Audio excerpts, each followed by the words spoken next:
Este hombre de nacionalidad colombiana encendió las alarmas de las autoridades argentinas cuando, preso por extorsión en el penal de Salta, se jactaba de haberle quitado la vida a una millonaria peruana a cambio de dinero. Hola y bienvenidos a Guachmoyo Español. Yo soy Jackie y hoy conoceremos algunos de los juicios más sonados en Latinoamérica.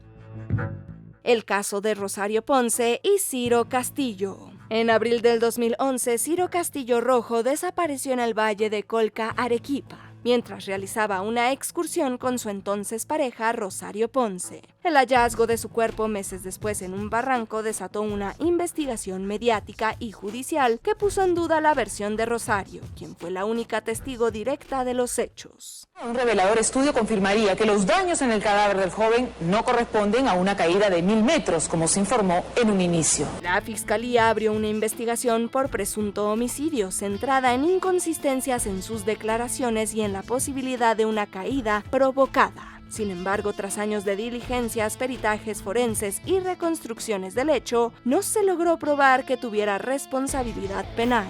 En el 2014, el Ministerio Público archivó el caso por falta de pruebas concluyentes. Y aunque Rosario nunca fue formalmente acusada, el proceso dejó huellas permanentes en su vida personal y en la percepción pública. Él se fue y tú, es decir, no trataste de seguir el camino en busca de él. Como te explico, yo estaba con un problema ya perdiendo sangre, no solamente producto de la menstruación, sino vaginalmente. A pesar del cierre judicial, el caso sigue siendo un referente en Perú sobre cómo se construyen narrativas de culpabilidad en ausencia de pruebas sólidas. Lo que le pasó al útero de Marita Alpaca. Este caso estremeció al Perú en 1990, no solo por la brutalidad del crimen, sino por el entramado de poder, impunidad y corrupción que lo rodeó. Marita Soledad Alpaca Raa nació en Arequipa el 24 de abril de 1956 y era la mayor de 4 hermanos. Marita, una joven madre de 33 años, fue arrojada desde el piso 19 del Hotel Sheraton por su pareja, el banquero José Leandro Reaño Cabrejos. En un inicio intentó encubrir la escena del crimen, pero la investigación reveló una historia de violencia.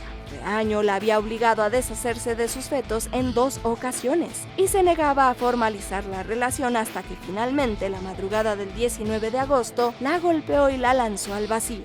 Estaba ella embarazada y quería tener un hijo con él porque era un hombre que lo amaba pese a estas discusiones, a estas actitudes de violencia familiar. Gracias a sus influencias, el empresario logró evadir la justicia durante años. Huyó a Brasil, pagó sobornos y manipuló pruebas, específicamente el útero de su víctima, que desapareció misteriosamente.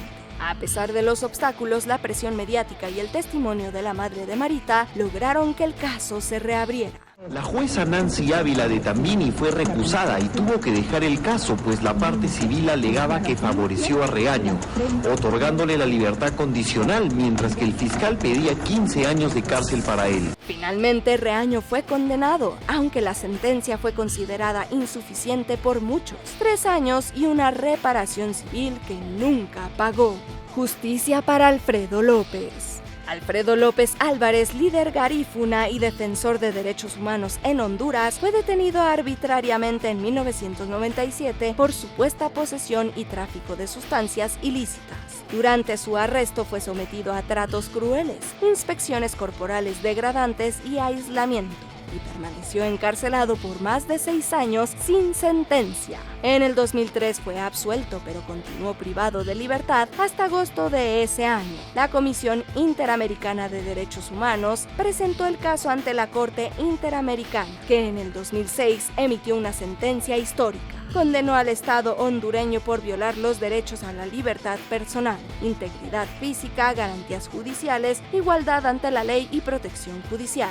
La Corte ordenó reparaciones, incluidas una indemnización, medidas de no repetición y reconocimiento público. Francisca. Lo que ocurrió hoy en Chile efectivamente es un momento histórico, un momento en el que se reconocen unas violaciones de derechos humanos a una persona que se reconoce que ha sido además una historia sistemática. Una mujer chilena diagnosticada con VIH en el 2002 fue esterilizada sin su consentimiento tras dar a luz en un hospital público mientras estaba bajo anestesia. Este acto violatorio de sus derechos reproductivos se mantuvo impune durante años, hasta que en el 2009 el caso fue presentado ante la Comisión Interamericana de Derechos Humanos, que lo admitió en el 2014. La demanda argumentó discriminación por condición de salud, violación al derecho a la integridad personal, autonomía reproductiva y trato digno. Como parte del acuerdo de solución amistosa, hemos negociado ciertas políticas públicas precisamente para que estos hechos no se repitan, como por ejemplo capacitaciones para el sector salud y judicial. Después, en el 2021, el Estado chileno reconoció su responsabilidad y se comprometió a implementar medidas de reparación, incluidas una compensación económica, disculpas públicas y reformas institucionales para evitar futuras esterilizaciones forzadas. El caso de la mujer conocida como Francisca, el seudónimo que se utilizó para hacer todo público, marcó un precedente sobre el consentimiento informado como eje central de los derechos reproductivos.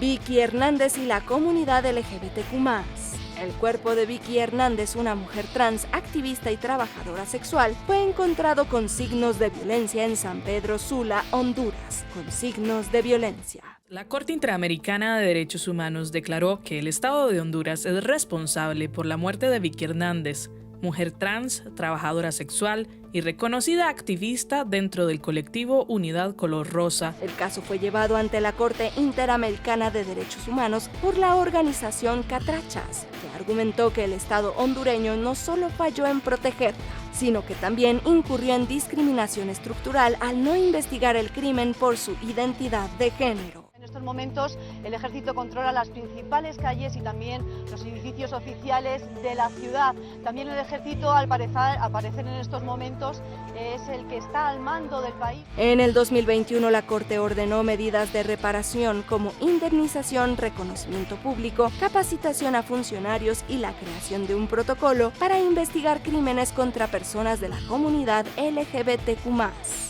Venía la policía en ese rato cuando le dijeron, Vicky, corre que viene la policía. Y ellos decían, nos van a llevar presas. Este fallo fue histórico. Por primera vez la Corte Interamericana se pronunció sobre un caso de transfeminicidio, el asesino de Cumbres. En el 2006, Diego Santoy Riverol fue acusado de asesinar a los hermanos menores de su exnovia, Erika Peña Cos, en la colonia Cumbres, en Monterrey. Santoy nació en Tijuana, Baja California, en 1985, pero por motivos laborales, su familia viajó a Monterrey, ciudad donde formaron un hogar. Santoy fue detenido días después en Oaxaca y confesó el doble homicidio, aunque posteriormente se retractó alegando manipulación y encubrimiento por parte de Erika. Todo el proceso judicial estuvo marcado por inconsistencias, filtraciones mediáticas y una cobertura sensacionalista que convirtió el caso en un espectáculo. Hasta que en el 2010 Diego fue sentenciado a 138 años de prisión por homicidio calificado, privación ilegal de la libertad y robo. Un año después la sentencia se redujo tras una apelación que cuestionó la acumulación de penas. Aunque la sentencia se mantiene, persisten dudas sobre la participación de terceros y el manejo de pruebas. Ahora, tras 18 años de prisión y luego de llevar algunos cursos en línea a través de la Universidad Ciudadana de Nuevo León, Diego Santoy logró graduarse como abogado. El presunto culpable. Lo más importante de la investigación que hicimos fue descubrir que a los policías y a varias autoridades del sistema penal los premian por personas detenidas y acusadas. Este caso se volvió emblemático tras el documental Presunto Culpable, que expuso las fallas estructurales del sistema judicial mexicano. Antonio Zúñiga, condenado a 20 años de prisión, fue detenido en el 2005 acusado de homicidio sin pruebas directas, y a pesar de que el testigo principal se había retractado durante el juicio. Además, descubrimos que los jueces no participan en los juicios. Cualquier funcionario menos el juez puede presidir una audiencia. El problema es que a nadie le interesaban nuestros hallazgos y se nos ocurrió que lo que había que hacer era meter una cámara en un juzgado penal. El documental mostró cómo el proceso estuvo lleno de irregularidades, desde la falta inicial de acceso a un abogado hasta la ausencia de pruebas físicas, y en el 2008, tras una apelación y presión mediática, se anuló la sentencia. Antonio quedó libre y su situación impulsó reformas judiciales en México, como la implementación del sistema penal acusatorio. El caso no solo reveló la injusticia individual, sino que abrió una conversación nacional sobre cómo se construyen culpables en contextos de pobreza, prejuicio y burocracia. La valentía de Marisela Escobedo. Seguramente ya has escuchado hablar de este caso. Rubí era la hija de Marisela y fue víctima mortal a manos de su pareja Sergio Barraza, quien no solo confesó el crimen, sino que incluso reveló el lugar en el que había enterrado el cuerpo. En contra de toda lógica, el tribunal lo absolvió 2 años después por falta de pruebas, lo que desató la ira nacional. A pesar de todo el trabajo que no logró hacer las fiscalías, que no lograron hacer los gobiernos, el 2010 fue exonerado este hombre. Marisela inició una campaña pública para revertir la decisión y el 16 de diciembre del 2010 fue ultimada frente al Palacio de Gobierno de Chihuahua mientras protestaba. Aunque Sergio Barraza fue condenado en ausencia, nunca fue capturado, por lo que este caso evidenció la debilidad del sistema penal para investigar feminicidios con perspectiva de género y garantizar justicia. Como ella lo ha manifestado, que no me perdona, y antemano te pido perdón, Marisela, porque yo sé que es un daño muy grande y al igual y es cierto, como tú decías, sontaba Dios, ¿verdad? Y desgraciadamente yo no conocía a Dios en otro tiempo. Actualmente la muerte de Marisela sigue siendo una herida abierta en la memoria colectiva mexicana y un llamado urgente a reformar las instituciones que deberían proteger a la ciudadanía, no abandonarla. Los hijos de Miriam Pfeffer. Miriam Pfeffer, empresaria peruana, fue encontrada sin vida en su casa en el 2006. El caso tomó un giro inesperado cuando, tras años de investigación, se acusó a su hija Eva Bracamonte y a la colombiana Liliana Castro de ser autoras intelectuales del crimen. La fiscalía argumentó que Eva buscaba quedarse con la herencia, mientras que Liliana habría contratado al sicario Alejandro Trujillo Ospina. Las investigaciones se centraron en los hermanos Eva y Ariel Bracamonte, hijos de Miriam Pfeffer, como principales sospechosos de un crimen con aparentes motivaciones económicas y personales. Tras años de investigación, en el 2013 Eva fue condenada a 30 años de prisión. Sin embargo, en el 2015 la Corte Suprema anuló la sentencia por falta de pruebas directas y ordenó un nuevo juicio, en el que la mujer quedó absuelta. Trujillo Ospina, por su parte, fue condenado como autor material.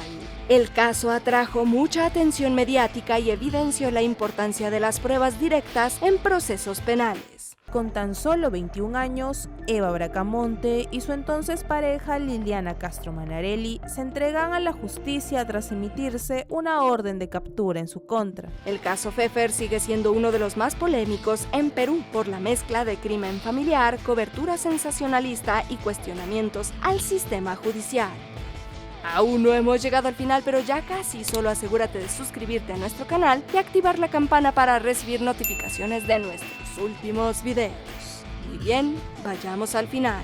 Rescate actuado. El presentador le da el pase al cronista y el cronista dice: estamos por presenciar un allanamiento en un lugar donde tienen secuestradas a 3 personas. Florence Cassé, ciudadana francesa, fue detenida en México en el 2005 junto a su entonces pareja Israel Vallarta, acusados de liderar una banda de secuestradores conocida como Los Zodiaco. La supuesta detención fue transmitida en televisión como un operativo en vivo, pero luego se reveló que había sido escenificada por la Agencia Federal de Investigación, lo que desató una crisis diplomática entre México y Francia. Yo siempre he tenido la necesidad de gritar, de hablar claro, y fue lo que hice el 5 de febrero del 2006. en vivo en el programa de Denis Merker. Posteriormente, Cassé fue condenada a 60 años de prisión por secuestro, delincuencia organizada y posesión de armas, aunque siempre sostuvo su inocencia. En el 2013, la Suprema Corte de Justicia de la Nación ordenó su liberación inmediata, no por declarar su inocencia, sino por graves violaciones al debido proceso. La puesta en escena del arresto, la falta de acceso consular y la manipulación de pruebas. Laurence regresó a Francia y recientemente Vallarta fue liberado tras años de estar privado de la libertad sin sentencia. Siendo poco antes de las 10 de la mañana de este 1 de agosto, el momento en que pudo reencontrarse con sus seres queridos y los medios de comunicación. ¿Cuál de estos juicios te sorprendió más? Cuéntanos en los comentarios y no te pierdas estos otros videos originales de Watch Mojo Español.